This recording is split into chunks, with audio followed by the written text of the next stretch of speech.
What's up, JV gang? It's your boy JV on ENT, and we got a Batman rankings video for y'all. As we are going to rank the Batman movies worst to best from Batman 1989 to the Batman of 2022.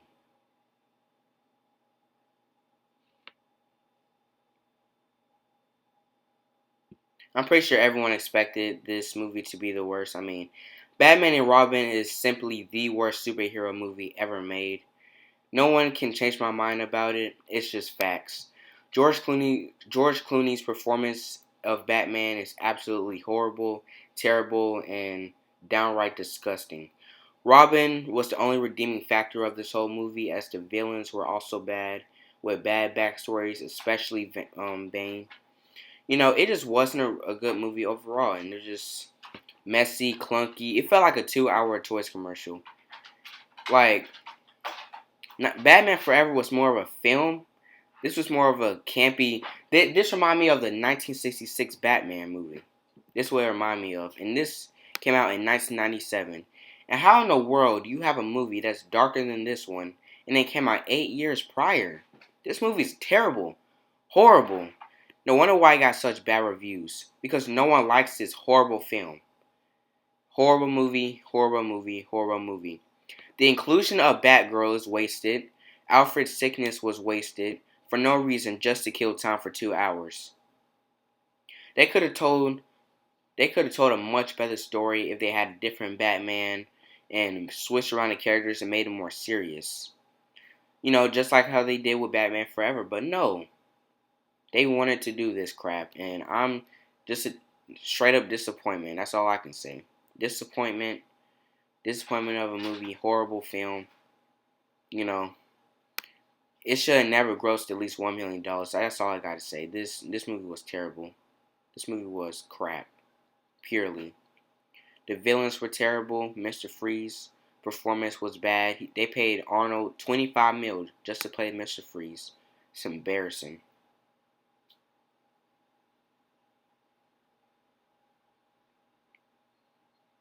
You know what's crazy? A Batman 1966 movie is better than a 1997 movie. But anyways, just a purely campy kids movie, obviously based off the TV show. They had a lot of characters in it, like the Joker, the Penguin, um, the Riddler, Catwoman, stuff like that. No, not much to say. I never really watched this movie. Only watched the TV show a few times. But it's just whatever. It was a product of its time. It was definitely a product of its time. Um, no performances that stood out, but you gotta respect Adam West's Batman and what it did for the culture. That's all I gotta say about Batman 66. Just a campy movie. Yeah. Now, when I first watched this movie when I was 8, I thought this movie was so good. But then I rewatched it again and realized how bad it was, the storytelling. Now, there were a few good things in there, a few good elements, you know what I'm saying? But at the end of the day, Batman v Superman, just a below average movie for sure. They should have scripted things differently. Um,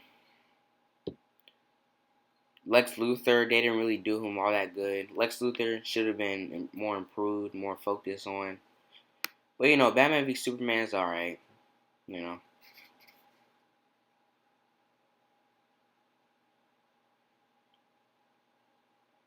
This is my personal favorite movie of the Batman franchise.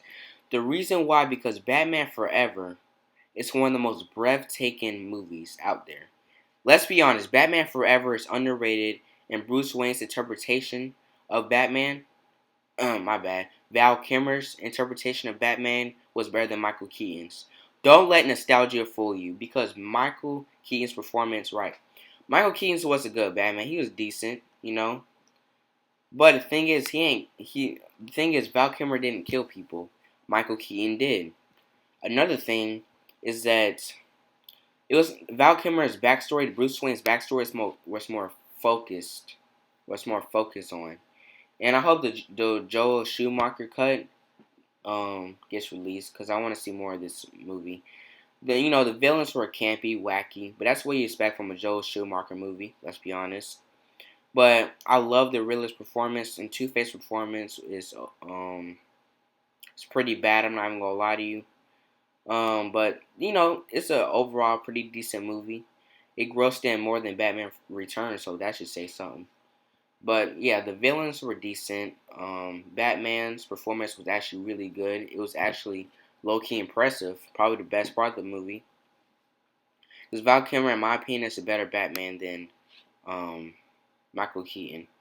But anyway, but yeah, basically, it was more kid friendly than Batman Returns and Batman '89 because they wanted to sell more toys, which I get. You know what I'm saying? They want to sell more toys. But yeah, this movie, personal favorite. I rewatch this movie all the time. Got the DVD. You already know what it is.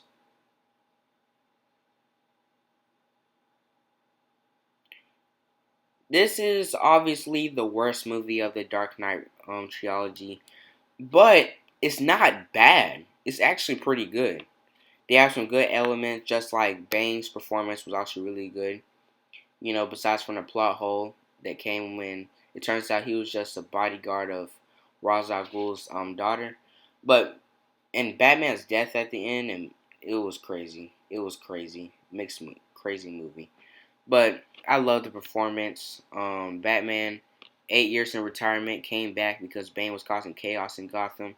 He was about to destroy Gotham, so he came back and he sacrificed himself for the greater good, and that's a good thing. That's a really good thing in the movie. Good way to cap off the Nolan trilogy. But Dark Knight Rises easily the worst of the three, but it don't even matter. It's still a really good movie.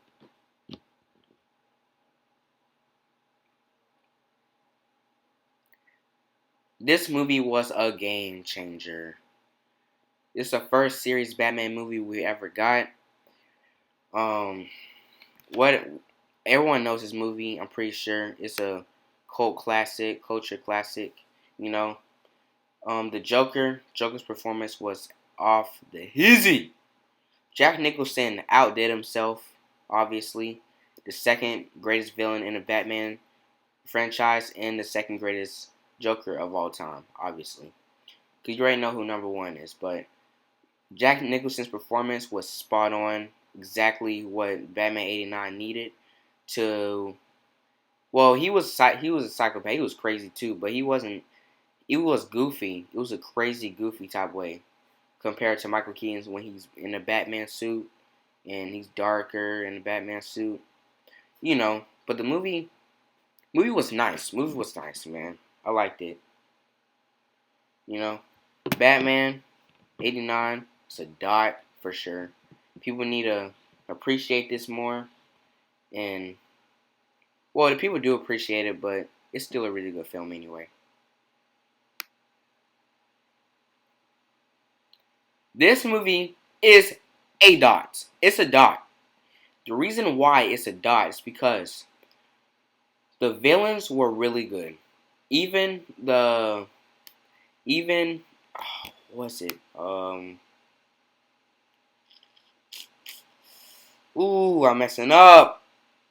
Even Max Shrek's performance, he turned both of these villains because the Penguin was a good guy at the beginning, but the Penguin, yes sir, the Penguin, he he tried to look for his parents, trying to find his parents, and after his parents died, Max Shrek um told him to go from there, and also he turned Catwoman evil by killing her by throwing her off the roof, which really good elements. It's a much darker Batman movie. Michael Keaton was much improved in his performance this time around. The Penguin was pretty good villain, and Catwoman was just amazing. Michelle Pfeiffer really did it. I watched this movie. Batman Begins is so good. Talk about an origin story, man. Batman Begins is an overall good movie with with after his parents died. It shows him going um what's it going somewhere to train to be a ninja, and he returned back to Gotham afterwards. With Ra's al Ghul, and overall, a good movie. Scarecrow's performance underrated. He needed more screen time, obviously, but Christian Bale, it was just this movie was really good. This movie was so good, super good. But this would have been Christian Bale's best performance, and it would have been a best movie if